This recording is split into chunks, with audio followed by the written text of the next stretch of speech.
I would say maybe the slowdown starts, mid-June up to basically beginning of September. I would say, Nick. I don't know what's your feel, but generally we see like spot deals here and there with less frequency than winter and autumn for sure. That's kind of endemic of the ecosystem, I would say.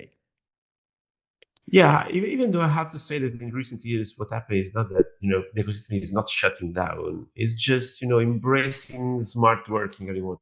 So it's not unusual that you find founders but grinding from um, better places, like nice Yeah, no, that's backgrounds that's and good news. I mean, nice locations. So mm, probably took a while to actually crack down the smart working thing, especially for founder, because especially at the beginning, like founder, like early stage founder is a very lonely job, and it's not easy to kind of be so disciplined and as disciplined as one wants. But yeah, I think with habits and trial, people are starting doing great things across Europe and across Italy for sure. So that's pretty interesting. and still deals are happening, right? Yeah, deals are happening. No, that's good. So let's get going.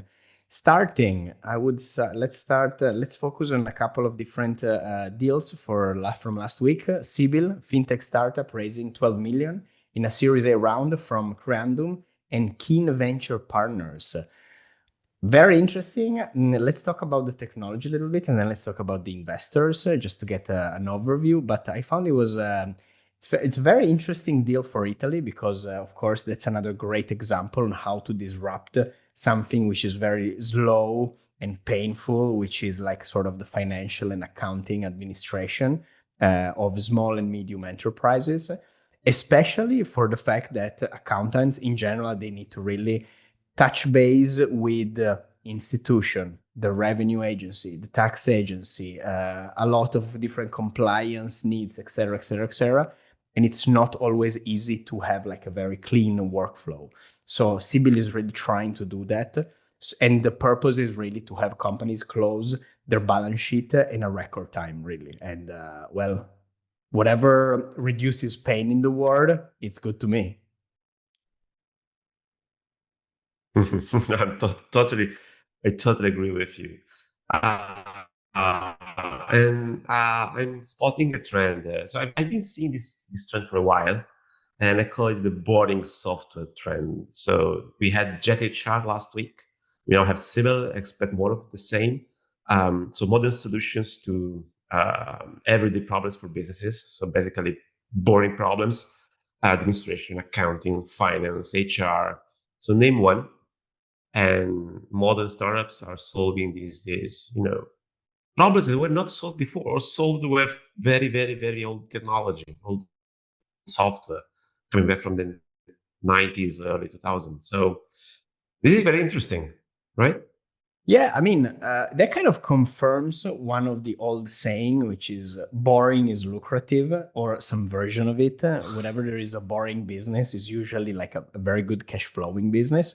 Well, we don't see that much in the startup ecosystem, but there you go. That's actually applies in a different way on different levels. But again, it's one of these like world class rules. I'm pretty sure that someone is stealing this, idea for setting up a fund strategy. Boring is lucrative. That can be good. I mean, really, listener of this podcast, they're gonna steal so much stuff from us. It's unbelievable, embarrassing. It's embarrassing. I hope so. I mean, if you do, please let us know because we would be flattered. Awesome, awesome. All right. So just to give some metric also. So basically, Sibyl is a platform that so far is basically trying to shoot to save about 5 hours a week for the small and medium enterprise. And again, the focus is really to have real and precise impact on business owners' productivity. So that's pretty cool. One thing also that I wanted to mention is they're focusing on the accountant part of the business. The idea, yeah, is the craziness of the closing of the books and the deadlines, which in Italy they're pretty strict. And for every accountant you meet, there is always like peak season, which is I think it's twice a year, one in roughly June, and then maybe there is some other deadlines depending on the businesses. But yeah, there is always like this kind of elements happening in this kind of world. So very interesting, I like would say tax proposition. season, Tax season. I would say tax season. That's around this time, April, June, and a financial statement season that's a bit earlier. Yeah, Let's say March, April. yeah. So There you 4 go. crazy months to There you go. July. Mm. Absolutely. So what is also interesting about Sibyl is the integration with Italian government agencies and banks to really implement as much as possible the kind of workflow. Because one can think, okay, it's kind of QuickBook has done it when it comes to making accounting easier and more manageable. Well, in different countries, they have different implications and different complications as well. And Italy is one of those where the government portals are not really the easiest user interface to use ever. So that's a good way to build a layer that can actually like help with these kind of activities. Right, awesome. So let's talk about a new entrant of the venture ecosystem, ZNET from Zanichelli, 16 million in. Before Oh, moving on, Jack, yes. before moving on, if I may, I would mention that this is probably the first investment by Creandum in an Italian startup ever, I believe. And Creandum is a big player, so this is a strong signal. Um, we are Interesting. getting more integrated into the European ecosystem. Yes. Another Sorry element if I which I'm not interrupted sure, you, but no, no problem, no problem. Another element which I'm not sure exactly how to interpret is the participation of Keen Venture Partners as an investor. From my understanding was that Keen Venture was mostly focused on defense tech. They're probably like expanding their reach to different platforms. I don't think we've seen major deals done with the Keen Venture Partner so far. So it's an interesting player with not kind of intervening in not a small round. So that's why kind of caught my eye. well, if I may adapt to that, I'm pretty sure the defense tech fund is recent, so they just launched it. They've been investing and chipping smaller Okay, rounds for a couple of years now in Italy. awesome, So we've seen them around, maybe not as a lead investor, but investing in other rounds. Um, so super interesting, but they're a big player. interesting. Thank you, Nick. No, perfect. That's a good addition for sure. All right, moving to ZNet from Zanichelli, 60 million initiative for human potential technologies. So here we have like a really unique example, which is essentially how a 150-year-old company in the publishing and editor space is actually, well, they have been very active in the venture ecosystem, trying to keep up with all the technologies. What they're doing right now is kind of taking the next step, which is basically combining a venture builder with an M&A arm. So with launching this kind of hybrid model, which will support both early stage startup and will acquire established firms, or will build some sort of collaboration between the two. So very interesting model, very unique for a corporation to do that. Coming from the corporate venture space, that's kind of like one of the best way to actually diversify, I would say, because they already have like a VC arm that has been actively investing in the past few years. Now they're also tapping into what is the acceleration, which is the early part, and then the M&A, which is the later part. So really, the idea for them, I believe, is really to have this full VC stack, if we might call that, to cover a lot of different, markets, different like stages, ideas, and to capture as much new technologies as possible from different levels. So kudos to the team, very interesting. They got a new hire, basically from an executive from Uber and Revolut, so some of the top players. And yeah, very interesting case for Italy, I would say. Yeah, I'm really looking forward to see how they will develop the thesis. consider that as an investor, as an investment firm, Zanichelli Ventures invested, I think, only one Italian tech company, and they deployed a lot of capital abroad, so they have a large reach, at least potential point of view. So I'm very curious about how they will develop this idea. In a moment in time where the question about how will human learn, develop, and acquire knowledge is a very open question in my mind. So I have no idea how things are going to develop going forward. I If honestly, I AI love jazz. their payoff, which is kind of the human potential payoff. That's really interesting because not only covers education overall, which I agree, it's definitely going to be groundbreaking, especially with all the AI stuff they're coming out. But they're also including, wellness, productivity, and upskilling. I think that's also like a very interesting element, which is critical for education and for the future of work.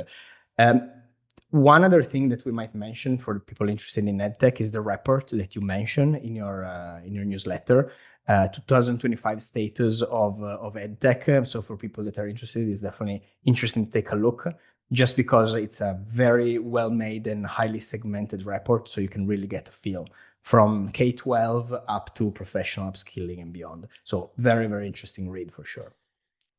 Mm-hmm.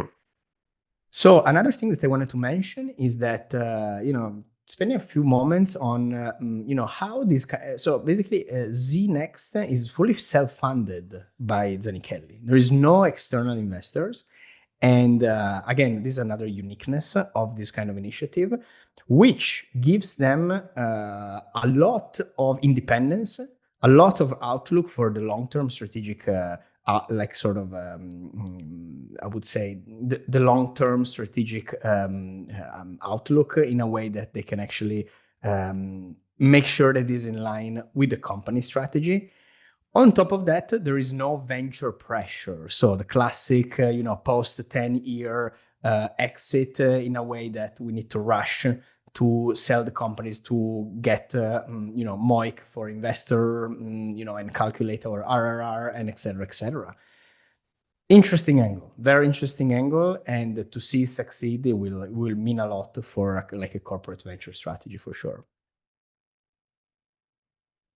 Yeah, yeah. If you see it from the corporate and the family point of view, the Zanichelli family point of view, this is probably future defining. So this is a bet on their future. Some sense, right? So 60 million is a lot of money, even though they're a big publisher. But still, Indeed. super interesting. Awesome.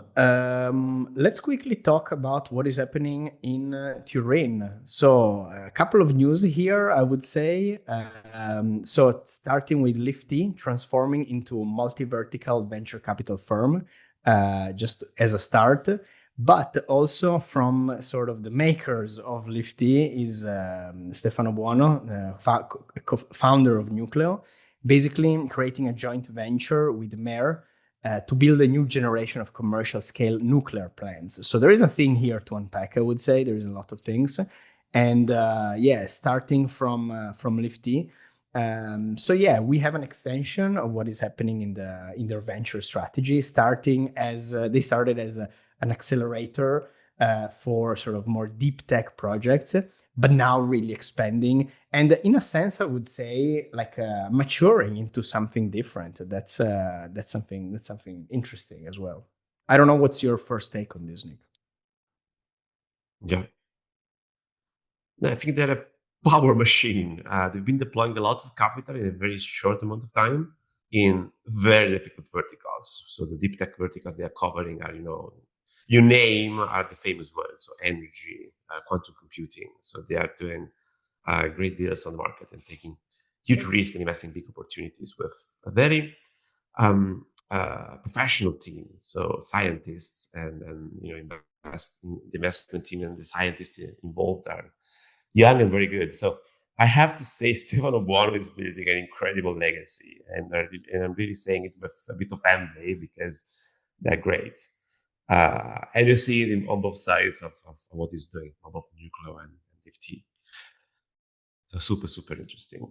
Yeah, what is annoying is that they always touch on the right things every time. Every time they launch something, they're doing it great. So it's very annoying. No, Yeah, I jokes mean, is yeah. when you spot the best ones, you Yeah. take you look at them and take notes. Yeah, totally, Nick. I agree. Fantastic. I mean, not talking about what he's doing with all the sort of the nuclear, the next generation nuclear of like plants and energy generation, all the deals with France, everything that is happening there. So that's another, a check mark on his path to actually make his vision real. So that's impressive. So definitely something cool. Mm, mm, mm. All right. And I really love also this, or I really love also this joint venture with my actually next cam. Uh, this is basically a joint venture that is preparing them to put the technology the nuclear is developing to the market. So we are witnessing the step forward in preparing for building the nuclear plants based on nuclear technology. So super interesting. Yeah. Awesome. Nick, thank you so much for joining on this episode. And I'll see you and all the listener next week then.